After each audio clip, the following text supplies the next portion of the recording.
Hi, magandang umaga sa inyo mga kasawi. Kamusta na po kayong lahat? Naway na sa mabuti kayong kalagayan at mag-iingat kayo palagi mga kasawi.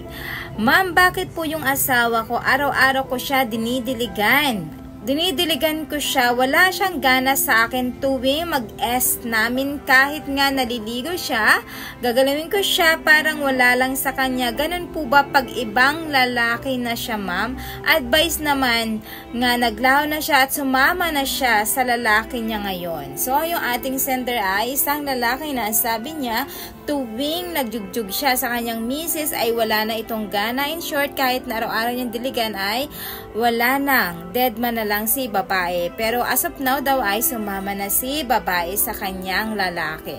Magbibigay tayo ng opinion kung bakit nga ba ganun ang nangyayari sa mga kababaihan. Pagka ang isang babae ay meron na talaga naman itong lalaking iba, kahit pa kayo ay magpilit na makipagjugjugan sa isang babae, magbibigay lang ito sa inyo ng pagkababae niya pero wala na siyang feelings or nararamdaman pa sa inyo. Lalo kapag ang isang babae meron ng ibang mahal, nandidiri na yan sa inyo na makipagjugjugan pa kasi para sa kanila ay wala na siyang pakiramdam pa sa'yo, hindi ka na niya mahal kasi nga yung kanyang sarili ay nilalaan niya doon sa kanyang lalaki. Kaya 'di ba kung mapapansin nyo, ang mga kababaihan kapag once na ito ay nagluloko ay sumasama talaga sila sa mga lalaki nila dahil nga hindi na nila kayang magtiis na sumama sa inyo na makipagjugjugan pa.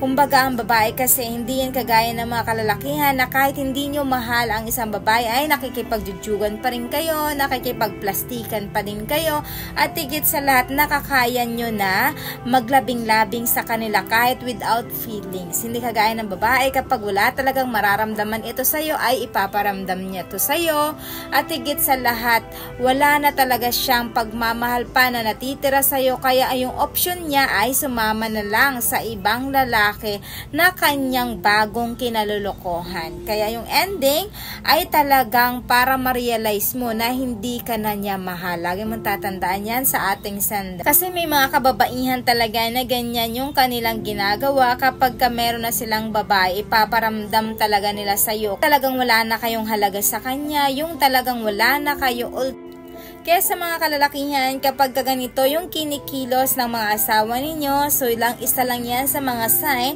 na meron ng lalaki ang inyong mga asawa.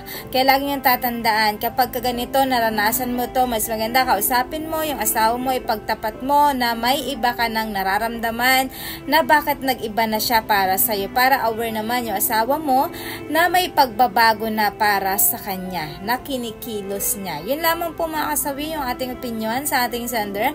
Maraming salamat sa patuloy na pagsuporta niyo sa akin, sa walang sawang pag-share, pag-comment. Sa mga hindi pa po nakapag-subscribe, pwede na kayo mag-subscribe, pwede na kayo mag-follow para updated kayo sa topic ko araw-araw. Magandang umaga.